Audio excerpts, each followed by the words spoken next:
Hello, everybody out there, and welcome to our webinar for today, February 25th, 2025.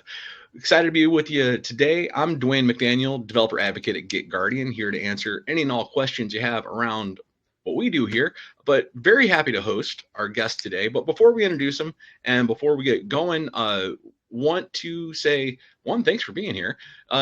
We would love to have your questions throughout. We're going to answer them at the end, so feel free to ask them as you have them, but we're going to get to them at the end. And also, we want to make this as interactive as possible. Feel free to use that chat as much as you like. Share some thoughts, opinions. I know Allan is going to ask a few things that you can answer in the chat later, so we can make this as interactive as possible for you. In fact, let's start right now making it interactive. Why don't you go ahead and just tell us where you are in the world? For instance, I am here in Chicago, Illinois, pretty close to the lake. It is a warm spring day. I think it's 40 outside, Fahrenheit outside, which is beautiful here. Allan, where are you at in the world? I'm based out of the New Jersey, New York area. Oh, right on. I haven't been to the East Coast in a minute, but you love it over that way. Hopefully the weather's treating you well with this spring. See, we got people here from Ontario, Norway, Turkey. Wow, we have really a global audience today. So Frankfurt. Wow, thank you very much for coming. But without any further ado, Allan, I'm not going to read your bio out loud because I'm going to be clunky no matter what I try to read. So why don't I let you go ahead and introduce yourself to us? Sure, absolutely. Thank you. My name is Allan. I'm currently a software engineer at 𝘆𝗪, where we help businesses provide their teams with great healthcare. Before that, in a nutshell, I took way too many courses, served in the U.S. Army as an infantryman, and spent the past decade or so working at edtech, fintech, and security startups. Along the way, on and off, I've somehow dealt with the topic of this talk. So with that, someone wise once told me to put your conclusion slide up first. And so this is my attempt at this. This is roughly the same content as a presentation or talk I gave at 𝘆𝗵𝘁 Security last year. And it's on keeping secrets out of logs. And so the central thesis of this talk is that there's no singular action, no silver bullet that will take care of 80–90% of the problems. This isn't something like using memory-safe languages to prevent buffer overflows. But what we do have instead are lead bullets. And I'm going to talk about 10 of them. These are things that are imperfect, they're far from perfect, but they can work if you put them in the right places with defense in depth. And so my hope is that by the end of this talk, you'll have a slightly better framework for how to reason about this problem, and hopefully some new ideas to add to your toolbox. All right, with that, let's dive into the problem. So in security, there are some problems that are annoying and some that are difficult. This is both, all right? Is this the most critical problem to fix, especially when you're first establishing a security program? Probably not, but few other problems are nearly as annoying. Nobody here likes dealing with this problem. While I was researching this topic, I interviewed about 20 security engineers, and there was just unanimous agreement.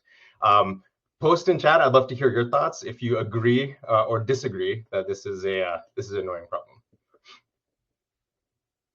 And while that's loading, I'll just continue. So it's also a difficult. I see 100%. Awesome. So at least one other person.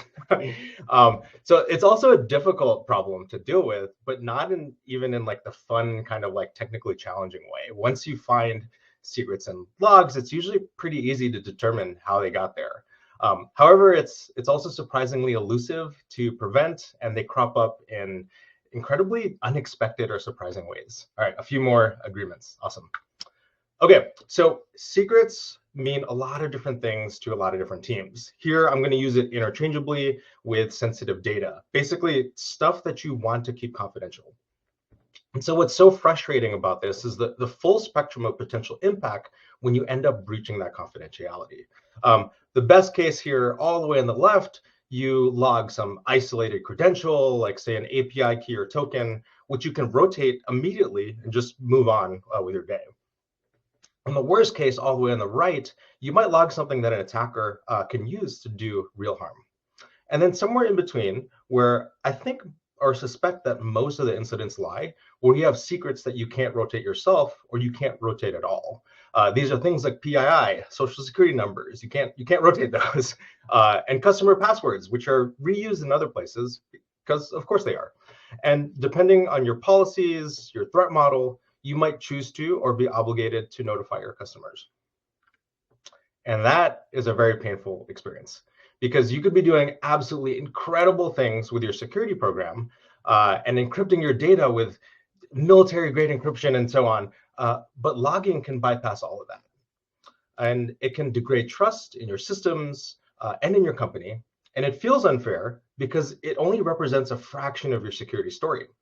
However, this also happens to companies of all sizes. So here's an example from Twitter in 2018 about passwords and logs. Here's Google from about 5 years ago, also about account passwords. And then here's Brian Krebs from Facebook, also about 5 years ago. Employees built applications that logged unencrypted password data for Facebook users and stored it in plain text on internal company servers. So something, as a security practitioner, something about the word plain text, I feel like just kind of stings. It's like I don't know, it's like the worst thing that you can accuse a security engineer or security team of doing. However, logging passwords and storing them in plain text, kind of the same thing. Logs, they obviously shouldn't be public, but they're typically afforded broader access than, say, your databases. And so my spicy take here is that logs is still data at rest, and so we should keep them at the same level of scrutiny as other types of data. So these are 100% cherry-picked examples, and I picked them because these are very well-established companies with very mature security programs. And so this is not a criticism of these three companies. In fact, I very deeply respect the transparency and with being public about this. It's not an easy thing to do. However, I think it also hints that preventing secrets and logs it's a very deceptively difficult problem and just as frustrating. Now, if we take a step back, I think that if we can understand the causes, we can gain a deeper appreciation for these instances and past occurrences, and hopefully we can avoid new incidents in the future. All right, so we're going to dive into some of the causes here. This is from personal experiences as well as the interviews while researching this topic. I picked the top 6 that we're going to go through, and we have a little progress bar here at the bottom. We're going to try to gamify this a bit, all right? So as we go through, I'm going to just post in chat, try to guess what the name of the next cause is. All right, so the first one, we got a face palm. Any guesses here? Just toss them in chat.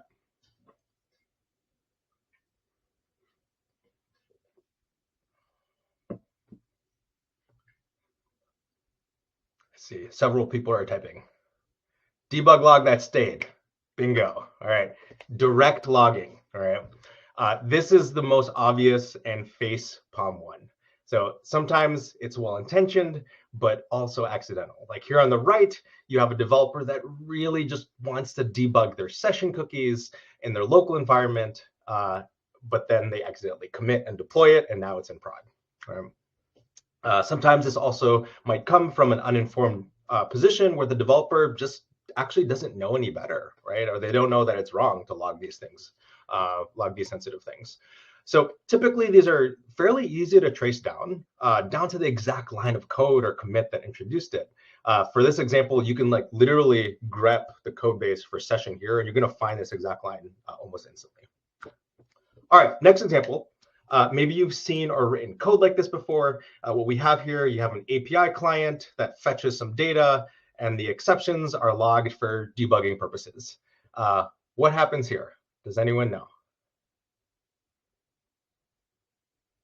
No one's typing. OK. Surprise happens. All right.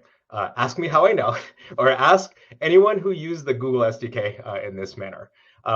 This error that's thrown, it's actually enriched with at least 2 objects, a config object and the full response object. And both of them have secrets, and they both end up in your logs. So anyone can anyone guess like what I call this? Leaks. That's a good one. Yeah. Dev oops, I like that one. Okay, I call these kitchen sinks. There's no kitchen sink emoji, but leaks is very close to it. So the reason why I call them kitchen sinks is because they are these big objects that contain or hold secrets, many times in like very opaque or unexpected ways. So think of like an actual kitchen sink that's like filled to the brim with dirty dishes, and you can't easily tell what's in it or what's at the bottom without reaching into it. And then when you reach into it, maybe you grab a spoon, maybe you grab a knife, and then now you have to go to the hospital, right? So when you log that whole kitchen sink, your logging library will just naively and immediately just serialize the whole thing, including the sensitive parts. And so the pattern to look for here is when you have code that enriches additional data, things like requests, configs, responses, putting them onto errors or other objects, right? Usually there's some layer of indirection here. It's a bit hard to catch in code review unless you know to look for them, which you do now. If you are blessed with static types in your code base, one thing you can key in on is if you have any types or unknown types flowing into logs, it's kind of like a Murphy's Law scenario where anything that can go into logs will, right? So those large kitchen sinks are a good signal that something unexpected might be leaking into your logs. Okay, next example here. Someone needs additional observability and changes a setting like the global log level. You know what happens here. Allan is about to have a very bad time. So as the SRE saying goes, hope is not a strategy. First, we had an observability problem. Now we also have a security problem. So any guesses for this class of problem?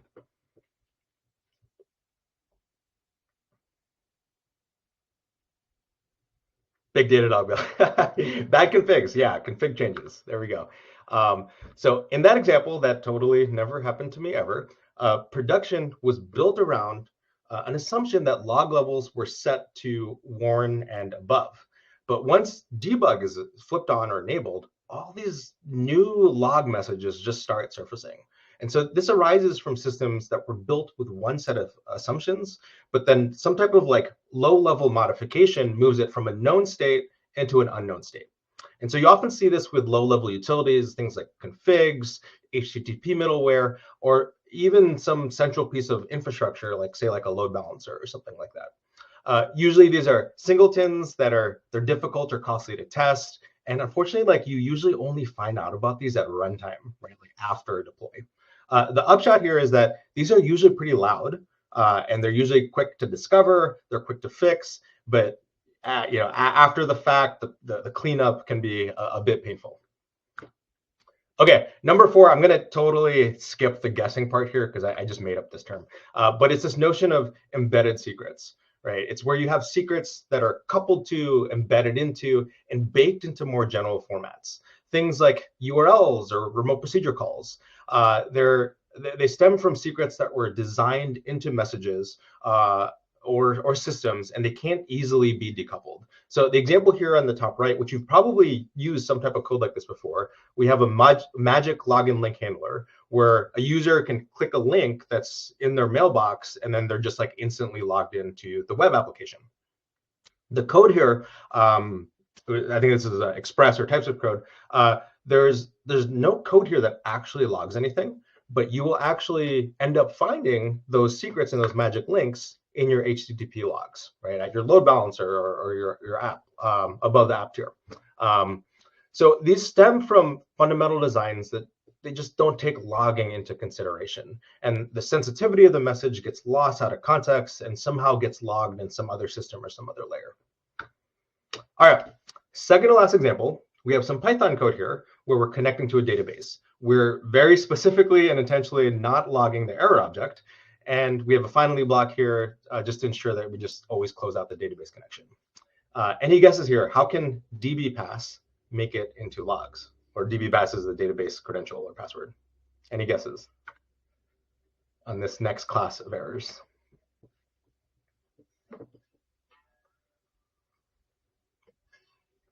Print close one. Scanning, maybe. Getting close. Password. Maybe one more guess. network error. All right, this is from telemetry, actually. So error monitoring and analytics also are logs, right? In that example, if you hook that up to error monitoring like Sentry, I'm not picking on Sentry, lots of other error monitoring tools use this. Those runtime errors will send the whole local variable context to the platform, and then you'll end up seeing that database password in the clear, all right? And so these types of tools or platforms, they end up bypassing the central logging pipeline, and they're kind of their own kind of like logging pipeline, and they become this, yet another place to have to worry about secrets. All right, last example, let's look at a sign-in form, right? Your app, or you've probably used apps like this. The dev team, they lock down the password field from logging because they watched this super awesome webinar. Any guesses of what happens here? What's our next class of errors?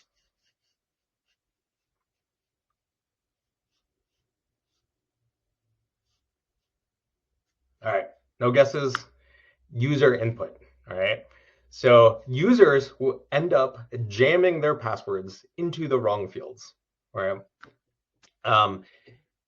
You've maybe triaged alerts like this from AWS, and maybe you've seen this token hidden due to security reasons. And this is precisely why they mask it. It's because, yes, layer 8 error. Everything that's within proximity to sensitive user input tends to be kind of radioactive. And maybe it's a UI issue or a UX issue, but at the end of the day, users will be surprisingly determined to fuzz or input secrets in ways that you just haven't prepared for, and will be surprised by. Okay, so we discussed 6 classes or causes of logging secrets. There are so many more. The list can go on. We haven't even talked about crash dumps. That's like a talk in and of itself. But I just want to note here that these are proximate causes, right? And so my claim still stands that there's no silver bullet that's going to address all of these, right?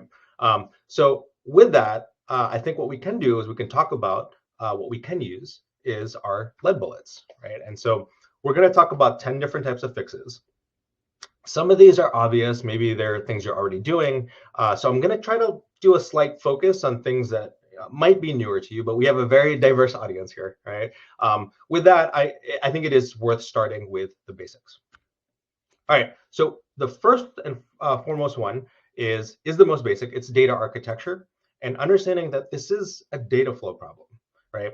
And a solution is to reduce the data flows and shrink the problem space so that you just have less things to worry about. And what this looks like is centralizing all your data flows through a single stream so that you don't have to worry about these like random stray print statements or random logs. Make it so that there's one and only one way to log something. And if you get there, if you can understand and control the data structures that enter that funnel, you can also prohibit secrets from exiting it. So this has the illusion or allure of being a silver bullet, because if you can get to 100% of all the data flows, you're good. You won't log any secrets. But in practice, this is near impossible to do, because secrets, they find a way to sneak in, or new outflows and side channels end up getting created. So this is where another basic lead bullet can help. Data transformations. The previous one was about controlling how data flows into and through your system. This is about transforming, slicing, and disarming that data into safer forms that you can log. Someone earlier mentioned hashing passwords. So these are data security fundamentals that you are already familiar with. You already know. It's your bread and butter. So I'm not going to deep dive into every single one of these, but it's generally prioritized from by how much information is retained, right? So all the way in the top, we have data minimization. The best way, hands down, to not log secrets is to not have secrets to begin with. So maybe this is, you go passwordless, or you just like fetch only the data that you need, right?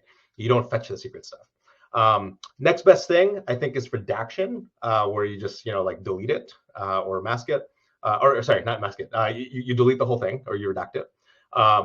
And then here in the middle, are your cryptography primitives. You have tokenization, hashing, encryption. All of these have their own kind of pros and cons.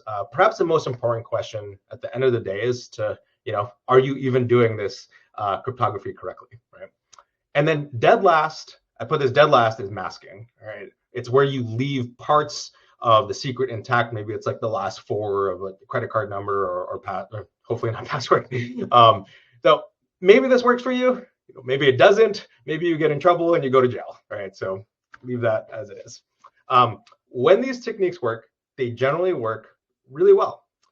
However, often they aren't used, or they're used too late after something is already logged. Often these primitives, these data transformations, aren't enough. So I'm going to dive into what I think is perhaps one of the strongest defenses we have here. And so stay with me here. This is a bit of a complex topic, but we're going to talk about domain primitives, right? So almost all of but before we do that, we're going to talk about strings. Almost all of the secrets you run across in code bases, they're encoded in memory as string primitives, right? I think that makes our jobs harder, because strings, they can be like literally or almost anything, right? From an empty string to whatever cursed Unicode this sequence is. And there's very little about them at compile time, at runtime, that lets you know that it's a dangerous thing to log. And so the alternative is a concept that I learned from a book called Secure by Design. I'm sure it's in a bunch of other books as well. And I mentioned earlier that I think it's the most powerful concept we have, because if you add it to your code base, or it'll help you with logs, or really anywhere else that you want to layer in security at a very deep and fundamental level.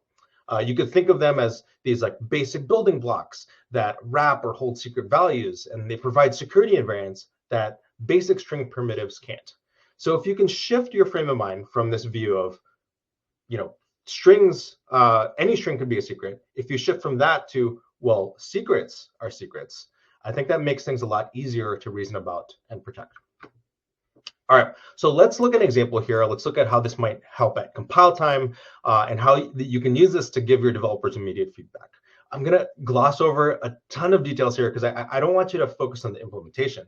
Instead, I want you to focus on how, instead of tossing secret strings around, you can brand them as secret types and provide useful context to both your compilers and your developers. So all the way here in the red arrow, you have you can type a logging function. This is TypeScript. You can type a logging function so that it never accepts secrets. And at the green arrow, we use some fetching function that returns secrets, again, typed as secrets, not as strings. And then the most important part here is in blue, right? If you try to log that secret, your code will not compile. The compiler won't let you do this. The type system will not let you log this secret. So that's compile time. It's pretty easy to get started, even with code that's functionally a no-op. So here on the left, this is like the absolute simplest form I could think of. It's basically very close to an empty class. It's extending a string, and it's meant to represent OpenAI credentials. So even without changing any behaviors, you're letting your developers know that they're dealing with something that's intentionally sensitive, that it's a token, right? So if you start to introduce these objects where secrets originate, like password fields, or anytime you decrypt sensitive data fetched from the database, what you'll find is that you can start to layer in these behaviors and invariants about where secrets should come from, how they should be used, and where they should or shouldn't end up. You can increase the clarity and safety of your code base. And not only can you keep these secrets from going into logs, you can also make sure that, for this example, you're only sending OpenAI credentials to OpenAI and not to some other API by accident. So again, I think this is the most powerful control, because it can make our code secure by design, and it correctly models the domain that we're operating in. But that's why it's called domain primitives. But it does take some investment. It takes some time to get there. This is just a toy example, and it doesn't do much protection here. So let's start to build over it and see how we can improve it. Yes, override toString to redact output. That is the next one, exactly. So at runtime, what you could do is you can change the serialization behavior to redaction. So if you try to log this, stuff into JSON, our kitchen sinks that we talked about earlier, error monitoring, wherever, it's going to be redacted by default, right? And so that makes it safer, where instead, if you need the secret value, you have to intentionally reach for it. Right? So what does that look like? You might have an unwrap function here to explicitly get that value, or you can even call it, if it suits you, dangerously unwrap. There's lots of different alternatives you can do here. You can encrypt or zero it out in memory because maybe that's in your threat model. You can take this as far as you need to. You can model whatever domain you're working with. We're just going to take it one step further, and we're going to extend domain primitives to a subclass called read once objects. These build off domain primitives in a very powerful way. What this looks like is you wrap and you keep the secret safe until you actually need it. And the basic functionality is here in this red box, right? You have a latch that activates after the secret is retrieved for the first time. And then it goes into a lock state, and any following reads result in an error that just fails very loudly. So it makes it so that you can retrieve it once and only once. And so once you fetch a secret, you wrap it in a read once object immediately, and you keep it wrapped for as long as you can. And then for the intended purpose, like using it for API authentication, you unwrap the value, use it, and then the object stays locked for good. It's surprisingly effective at preventing and detecting unintentional use, like logging. So this pairs extremely well with static analysis because you do have to catch instances where devs might accidentally bypass it by persisting that unwrapped value, right? That's where tools like 𝘆cie𝗂'𝗹, 𝘪𝗵 can, like here on the right, can help ensure that developers aren't bypassing any safety guarantees. It's generally high signal, this read once objects, but one of the drawbacks is that if you handle this incorrectly but not necessarily unsafely, it can cause runtime errors. I think the trade-off is usually worth it, especially if you complement it with testing, static analysis, and taint checking, which is our next one. So this is lead bullet number 5. I like to think of taint checking or taint analysis as static analysis with superpowers. The general idea here, if you haven't used taint analysis yet, is you taint or you mark various sources like database objects, secrets, and you yell loudly if that data flows into certain sinks, like logs, for example. So here in the red, you have data that flows. The flow here detects that your secret is flowing into the logs. However, the green path is marked as fine because it's flowing through a sanitizer, like a tokenization function, and so it's not going to flag there. So we're going to walk through example here with 𝘪grep. I think this URL should still work, but if you check it out, you can play with this instance live. So here on the left, we've marked a couple secret sources like decrypt. There's a decrypt function there, database fetcher. We've also marked our logger as a sink and the tokenized function as a sanitizer. So then here in red, the taint was created from the decrypt function, and it's propagated through a getSSN function. And then it's flagged for going into logs, where you see that blue star on line 18. Here in blue, this is a much shorter path where you basically like fetch data from a user model, and then it's flagged immediately for going into logs. And then here in green, this is fine because it's we're tokenizing decrypted SSN, so it's not flagged because even if it's logged. And so I think the magic part here is that this is checking millions of different data flows faster than any human can. So some pros and cons here. These are 100% my opinions. I think the strengths here, like obviously automation, tracing data flows, 100% a job for a machine. This can help with a bunch of the previous things we talked about, like domain primitives. You can even do some neat stuff like keying in on like variable names, like marking variables called as password as secrets. And then you can fully integrate it into your DevOps workflows. Some drawbacks here. I think the rules can be a bit complex to write. I really do like working with 𝘪grep, but I'm not like the biggest fan of YAML. What else here? Data flow analysis. It's actually an NP hard problem. So if you have a very large code base or a large monorepo, you can't run full taint analysis on every pull request or commit. It'll take on the order of like hours to run. So you have to run on like a Netlib job or something like that. When it works, it can prevent introduction of insecure logging code. But like all lead bullets, that we discuss and will discuss, they can miss. And so how can we handle that? So let's talk further downstream in this concept with this concept called log formatters, right? So in this example, we have an example where we're just logging too much data with an email service, and we've seen or we'll see our usual suspects from before, right? We have our magic links that are showing up in logs here twice. We have our kitchen sinks, so we have email metadata as well as the original request. We have PII and authorization headers that are ending up in logs, and so as we look at this, this is structured data. And so if you start to think about this, what if we can traverse these and zero in on these leaks in a precise manner? What does that look like? So what can we do? We can traverse these objects because it's structured, and we can introspect and scan for dangerous substrings like our login links, and then we can drop or redact them. We can drop whole values if we know that certain paths like email.to are particularly dangerous. We can look at fields like requests or headers that tend to be risky objects, and we can just remove them. Or we can drop the whole log object or error out if it doesn't meet some criteria. All right, so most application loggers, they have some type of middleware stack or pipeline. And it turns out we can deploy our log formatters right there. You probably already have something like this. And so it's because it's typically configured for operations like transforming, serializing, enriching logs with useful data. And so we can invert that. And instead of enriching with useful data, we can use it to remove or redact sensitive data. So you can think of this as a guardrail that helps catch a lot of the common problems we described previously. I've personally used this with some decent success, and I found that it works best as like a rifle versus a shotgun. It's for your targeted kind of defense. Because it's at the application tier, you can customize it for the type of data or context that each of your applications handle. So for example, we can use this with our domain primitives, and if it reaches this layer, we can just like quickly detect and remove it. I think this is cheap to introduce. There are, of course, some trade-offs here. It operates more as a safety net versus a hard control. A developer that is determined to bypass it can and will.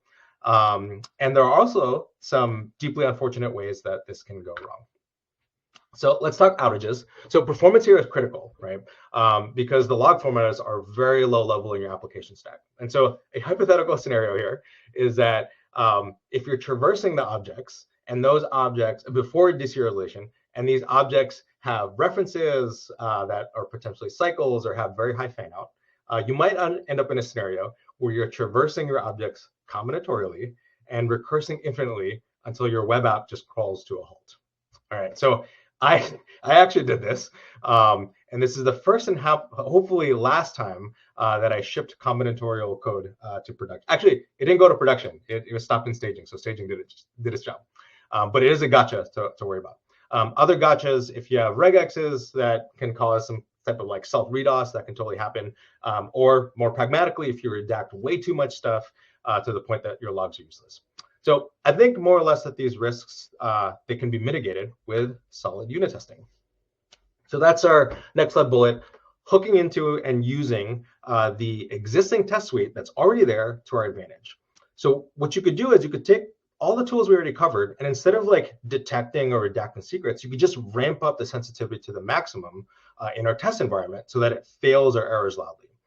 We haven't covered sensitive data scanners, that's next. But many test suites are also already set up to capture standard out and standard error, and it turns out you can just point your scanners right to those capture buffers. The takeaway here is that you can reap all the benefits of CI/CD, change management, by just catching unsafe code before it's merged or deployed.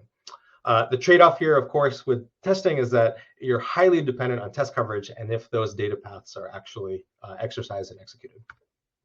All right, so let's talk sensitive data scanners.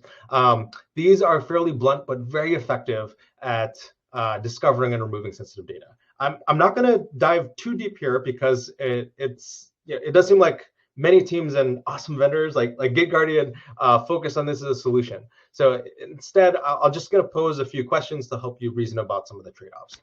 So thinking about when and where in your logging pipeline, is it the most effective? Is it a gate, or do you scan asynchronously?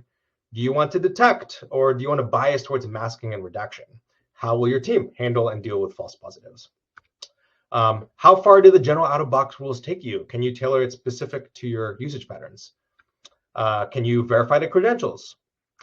And then perhaps what I think tends to be the long pole in the tent, what are the costs and can you sample instead? So I think these tools tend to be better suited for defense in depth because they presume that secrets made it into logs to begin with. They can help catch the more elusive causes we discussed before, like config changes and user input. All right, very, very brief segue into sampling. So logs tend to have a kind of power law distribution where certain logs vastly outnumber the others. And so typically what you have, what you'll see is you have log sources that have static points in code, generally with the same type of data that's like flowing through them. And so within each log type, scanning and finding a single true positive might be highly representative of that group. And so you might run to the scenario where you're given some global sample rate, you're wasting a whole lot of work or costs for these high frequency logs, and you're totally missing some of the lower frequency logs. So I think an alternative to a global sample rate is to basically aggregate logs by some heuristic, and then just make sure you always hit that minimum threshold. In practice, this is a bit difficult to do without spinning up additional infrastructure, but I think that is our next lead bullet, log preprocessors. So second to last one. These sit between your apps that emit logs and the final data stores. So the example here, we're using vector.dev that receives and processes logs from microservices before we send them to Datadog or your logging stack of choice. We can configure it to drop sensitive data in place using a lot of techniques we discussed before. And then you can also do some really neat stuff here with sampling, like we talked previously. So you can sample a subset, toss them into an S3 bucket, and then you can use a more powerful tool to maybe it's an ML model, maybe it's a scanner to catch and verify these secrets. Okay? And so the general idea here is to pre-process the logs before they're persisted. You probably already have this infrastructure or something like it, and the upshot is you can reuse it to prevent and detect secrets in logs. All right, last one, perhaps the most important is people. All right, I'm going to reference a quote here from Richard Cook. Human practitioners are the adaptable element of complex systems. So modern software, 100% a complex system. And so the people that write the code that accidentally introduces sensitive data into logs are also going to be the same people that report, respond to, and fix them. All right. Early on in your security maturity story, this is probably the lead bullet that you're going to lean on the most. So the most important message I want to convey here to your security team is that you're not alone, especially if you educate your teams on secure logging design, empower them to report and address these issues, and then most importantly, equip them with the tools that just get out of their way and help them do the right thing and succeed. All right, so we talked about 10 bullets, lead bullets, 10 fixes that protect code, protect data, and protect logs. Some of these might work for you, some of them won't, and others we didn't even talk about. You could do stuff with like log schemas or an LLM, or maybe you're blessed with a language that has built-in primitives for secrets. But these are the ones that work for me, and I left some opinions here on which ones I think are foundational, some that are powerful, and some that are just really easy to get started today if you wanted to. But your story is completely different, so I want to zoom out and close out with a very high-level strategy. So here is that strategy. It's unsurprisingly not groundbreaking. You're probably / hopefully already doing some of these. And the key idea here is to not miss the forest for the trees and place our efforts where they will matter most. So we're going to walk through a hypothetical system and apply these in order. All right, step 0 is laying the foundation. This is table stakes. These things need to exist before you try anything else. So this is about establishing expectations and culture. It's easy to take for granted, but it makes or breaks success. I think a great litmus test for this is if developers have already come to you to report secrets that they found in logs. Second thing, defining exactly what is considered a secret or what is considered sensitive. It doesn't need to be perfect or comprehensive. I would argue that it just needs to be consistent so that something that you're saying is okay on Tuesday does not cause an incident on Thursday. And then the last item is technical, dealing with structured logs. If you don't have structured logs, it's going to be a lot harder to do. If you have several, going back to our first lead bullet, if you have very complicated architecture with large log fan out and there's not only one way to log things, you're going to have to do a lot more work. All right, next best thing to do is to understand how secrets flow through your system. This is basically a data flow diagram, right? And so we're going to go through a really quick example with a web app that's hosted on AWS that sends logs to Datadog. So on the left, we have users that visit some type of single page web app, and requests and data flow through ALB, or application load balancer. They fan out to several web application servers that are running, services that are running in containers. And this is like the core compute where all the application code runs. And what else? For most sensitive data, let's say we use like KMS, a key management system, to encrypt and store these ciphertext blobs in their respective databases. And then lastly, the applications use a central logging utility, and the logs get shipped to CloudWatch, Datadog, and that's a last stop. That's where employees and staff like put eyes on the logs. And so I strongly recommend going through and understanding the data flows for your system and the boundaries of those systems, because if you spend time at each node and you threat model it, you end up finding some very unexpected ways and places that sensitive data gets logged. For example, front-end analytics, right? Secrets from things like session replays, form contents, they could end up getting sent to your user analytics or behavior platform. Application load balance, we talked about this before. These they might ship your HTTP logs directly to CloudWatch, bypassing your application tier. And then, last surprise, error monitoring, right? This is, excuse me, of course hypothetical, but let's just say that some team wired up Sentry instead of Datadog for error monitoring, because of course they did, and now you have another stream of secrets and logs. So I'm sure we could find more, especially if we didn't even dive into the application architecture. But I think it's a good time to move from discovery to action. So step 2, we want to protect the choke points.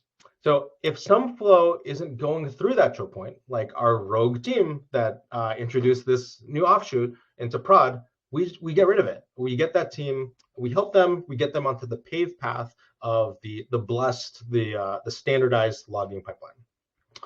And then here in yellow, you can see that there's a very clear choke point, right? It's a narrow path that most of the logs eventually flow through.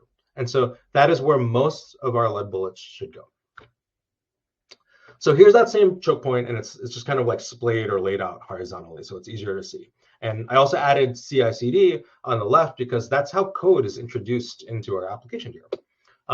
We can then put the bulk of our protective controls here in the critical path. So we can, what does that look like? We can retool the app to use a single logging library and some of the secure by default domain primitives we discussed earlier. Then we can use those to build out and augment our static analysis, chain checking, and unit tests.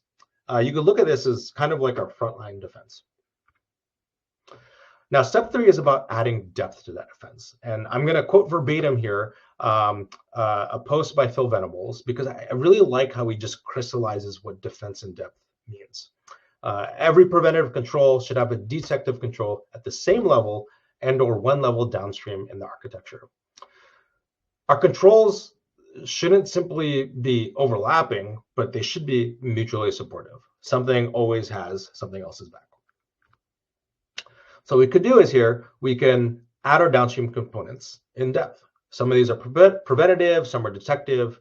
We have protections like tokenization, read-once objects. We can add custom log formatters and sensitive data scanners at these different points. And then most importantly, we can educate and equip our team. So to me, this is what defense in depth looks like. And I think it maximizes chances of keeping secrets out of logs. And I think it materially improves the security posture and infrastructure of our system. But sometimes we do miss. Or manage only to detect instead of prevent. And so we should be prepared for a response and recovery. You already know how to respond to incidents like this, so I won't belabor this, but I do want to urge you to stick to your playbook in the right order. You don't want to rotate tokens, for example, before identifying and patching the leak. Otherwise, you'll just find new tokens that you just rotated into your logs. So hopefully that's obvious, but I think it's worth emphasizing that there's a very particular and deliberate order that you should be going in. And that's it. That is the culmination of our strategy, our work, and what time is it? About 44 minutes of me babbling on. We built a solid foundation, understood our data flows, and protected our choke points in depth. And by the way, we've also introduced a lot of other primitives that materially improve our security program. So is that it? Is the job done? Well, no, because the data team wired up ETL jobs that are now spewing secrets into data lake logs, because of course they did. Like most things in security, the job often isn't ever done. But we have now the understanding, the tools, and a strategy to adapt. And that's a wrap. Keeping secrets out of logs is in your hands. I hope you enjoyed this talk as much as I did giving it. If you like what you heard or if you hated it, I'd love to hear your story. And if you're watching this and looking for a way to give your employees awesome healthcare or looking for a pretty awesome place to work, come check us out. Thank you. Dwayne, over to you. Allan, thank you very, very much. I really appreciate you sharing your knowledge with us today. This is awesome. Somebody asked earlier, will the slides be available? And I'm assuming that's what that PDF is. Yep. Yeah, slides are there. All right. Well, we'll be able to drop that in chat here in a bit for you. I have several questions, but just wanted to follow up on one thing you said. Yeah, doing this manually, like hunting around manually for secrets in logs or pretty much anywhere. Don't do that manually. That's not a great idea. And we at GitGuardian are very happy to work with you. That is our bread and butter. That is what we are known for. We are the enterprise tuned best solution on the market for that, if we do say so ourselves. And we're happy to work with you, anybody out there. But we're not here to talk in depth on our solution. We would happily talk to you about our solutions on this, but this is the audience time to ask you questions. So if you have questions for Allan, please get them over there in the question box. And yes, we will be sending the recording out soon for everyone. But we did have one question from Sharik. The challenge we see is that we make sure we don't log secrets, but we're logging API requests, responses, and sometimes the response contains PII or a secret. What's the strategy to tackle this problem when a secret PII is in a response that is out of our control? Oh, if you're like hitting a third-party API? Yeah. So that's if you look back at the causes, that's the kitchen sink, right? So I think that like if you subscribe to this pattern where you log these large objects that you don't necessarily know what's inside, it's just a matter of time before you end up logging a secret. So I think like one of the strategies there's several strategies in this talk, and you could look at the slides, but I think one thing that maybe wasn't mentioned here is if you could turn that opaque kitchen sink into a transparent, like well-structured schema. So if you get like a log schema, or sorry, if you get like a response schema, you can actually like filter out a very targeted way, filter out the things that you don't want, right? And so like you probably, if you've responded to an incident where you're logging API response, that again is probably a JSON schema, or has a well-structured JSON schema, you probably already like introduced code where you said like drop this field or like drop this part, like this dot response or like dot headers or whatever, right? So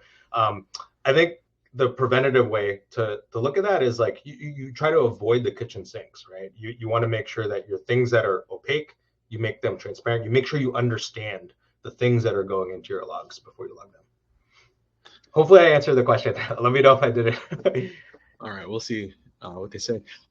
Any other questions out there, please get them in there. This is your time to pick Allan's brain on any of this stuff. I did want to circle back to something you're talking about, and it's just interesting to see the same messaging over and over again throughout my career, and that is sanitize your inputs. Do not trust user inputs whatsoever. I used to work with someone that had a whole talk just on that specific concept, how PHP is not a safe language any way, shape, or form. We should never use arrays as they are. Oh, we have another question here. As someone now building their first full stack app with a separate web API by myself, I want to learn about and implementing proper logging. Do you have any recommendations for the absolute essentials that can be easily implemented on such a small scale as his app? I'll have to think about that one. There's probably some like resources. I guess it depends on like where you're deploying it, right? If you're working on like a platform as a service, usually those like logging on the platform or infrastructure tier, usually those are like handled and managed for you. If you're working on like infrastructure as a service, like AWS or whatever, there's probably a bit more working to do there to like wire up the flows. I think taking a step back, like just go through the exercise of like charting out like the life cycle of like a log, right? And like where it starts from, where it's emitted, which usually is at your application tier, and then where it should end up. I think at the application tier, I would highly recommend using a standard library or a well-supported library that helps you like emit structured logs like JSON. Like almost every language or framework probably has some like utility to use there. I don't think like innovating with like logging is like the right step when you're first starting out. I would highly recommend you use like the paved paths for that. As far as books or resources that might be helpful, I think this is more for a security aspect, but I think there was a book called, I forget what it is, like it's something about securing DevOps. I might be misquoting or misremembering, but I remember that talked a lot about instrumenting like the logging pipeline, both for your application stack as well as for as a security engineer, and making sure that it's like unified. But yeah, hopefully that should be enough to go on. Feel free to reach out. More than happy to talk offline. All right, got a question here from Brian. I understand you're not a fan of 𝘆cie, but do you consider such solutions should be avoided in general, and everything should come from the logs to have a single point of output? I do want to temper that. I am a fan of 𝘆cie, and so I didn't mean to pick on 𝘆cie. I know it was mentioned a couple times here. I think it's taking a step back. All these tools they're double-edged swords, right? They all have trade-offs, right? And I think the word trade-off, I probably said it like 30 times in this talk, right? And so like, what do you get from something like 𝘆cie, or substitute that with your error monitoring tool of choice? You get a ton of observability, right? Like being able to understand like how your application fails or errors at runtime is a very important thing to do. It's a very important, if you pull up the SRE book, the Google SRE book, they talk about like the 4 golden signals, right? I'm not going to try to quote them. I know one of them is errors, right? That is a golden signal that you should worry about and you should monitor, right? But I think that on the other edge of the sword, right, these can cut you if you misconfigure it, right? Like if you take the out of the box kind of, actually, I don't know if it's out of the box. I think you might actually have to hit a toggle that says like log my full, like variable context, right? You just, that shouldn't be taken lightly. You should understand that like, hey, if I turn this on, I might end up logging a whole bunch of other secrets that I totally didn't mean to, right? And this is not just for secrets. Like there's all sorts of other trade-offs. There's a non-trivial or non-zero overhead you get from error monitoring. There's other things that you need to like look into context. I think I answered the first part of the question. I can't remember the last one. So like TLDR, there's value in error monitoring, but I think you just need to be cognizant, or I'd recommend understanding that there's just trade-offs for each of these. I think there was a second part to the question. It was, in general, should everything come from the logs to have a single point of output? Single point output. It makes your job easier if you only have one funnel, right?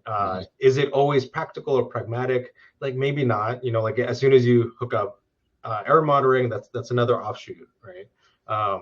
And so, yeah, just understanding that like protecting that single logging pipeline, you probably have to do some similar work on the error monitoring pipeline, or however many different pipelines you have. And we have, it looks like time for a couple more, but we got a new one from 𝘆cie. Thanks again for the questions. Is sensitive data redaction a good strategy? Something like at the destination layer, for example, a Datadog layer where the logs are shipped. I can't give a general yes or no there, unfortunately. Like it's highly dependent on like your threat model, your infrastructure. I can maybe commit to some things to like think about, right? So like if you're only redacting at that like final destination layer, kind of like a preprocessor, or at where the logs are sitting, right? That might work. Where it might not work is if you have other offshoots, like if it's going to like error monitoring or wherever, like if there's a bunch of different ways with Datadog that you can ship logs there. There's a bunch of different like data at rest points. Like maybe you have, I think the infrastructure we talked about, you log first to standard out and then to CloudWatch. So your redaction is not happening at CloudWatch. It's only happening downstream at Datadog. So there are still secrets that are living there at CloudWatch, right? And so like, I think that's why I recommend like going through a data flow diagram and then going to each node and just asking the basic questions like, are secrets here? Where do they go to? Am I okay with secrets here being like at rest, or do I need to put something here, right? So hopefully I painted a framework that'll help you reason about this. But yeah, revisiting, I can't give a yes or no because it depends on your infrastructure and your priorities. I think that's a great answer. Don't see another new question, but I did want to circle back to say thanks for talking about diagramming your data flow. This is something I don't think we talk about enough in security and applications in general. Like we'll think about architecting it out, like how is it generally built, but following the data, once you do that exercise, it becomes pretty obvious where those points are where secrets could be injected or revealed. And that's something we do a lot of here. I won't pull up our slides. I think some of the people on this call have already seen those, but if like come back from one of our other webinars where we talk about that in our demos, yeah, it's multiple places along the path, and it's good to remind people of that. Yeah, absolutely, 100%. And I did have one last question.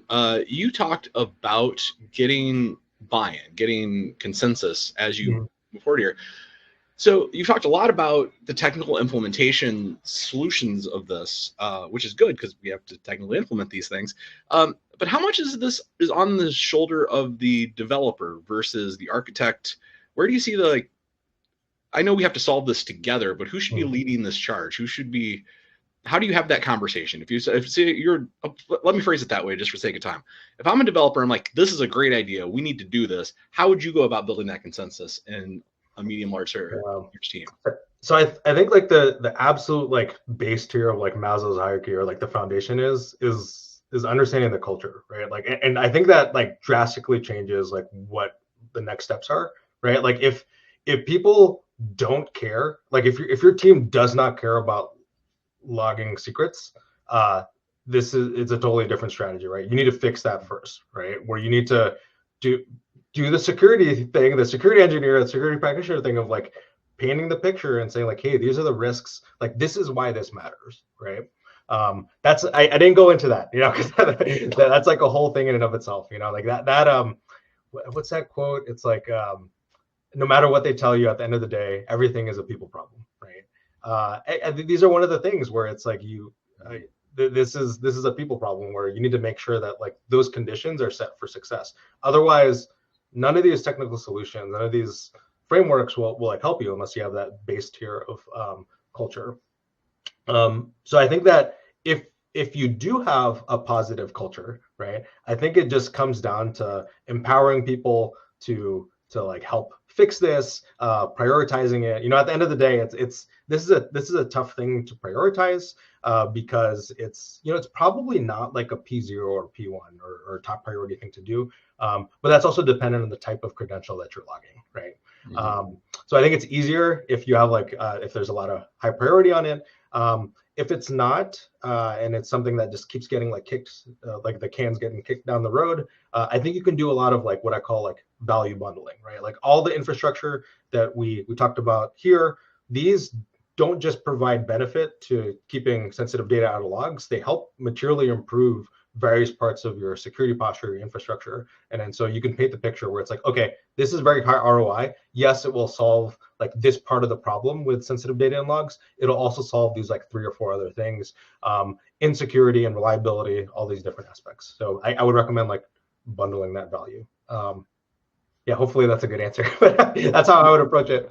I definitely thank you for that insight. I think it's helpful to have other people's perspectives because it's easy to think like this is important, I got to go do this, but without the guidance, a little bit of guidance on like here's how someone else might find success with that conversation, we're kind of just out there on our own, aren't we? Yeah. Well, unfortunately, we are out of time. I could spend another half hour talking to you about this stuff, Allan, but appreciate your time on this already. And thanks everybody that has jumped on here. Hopefully everybody learned something. I know I sure did.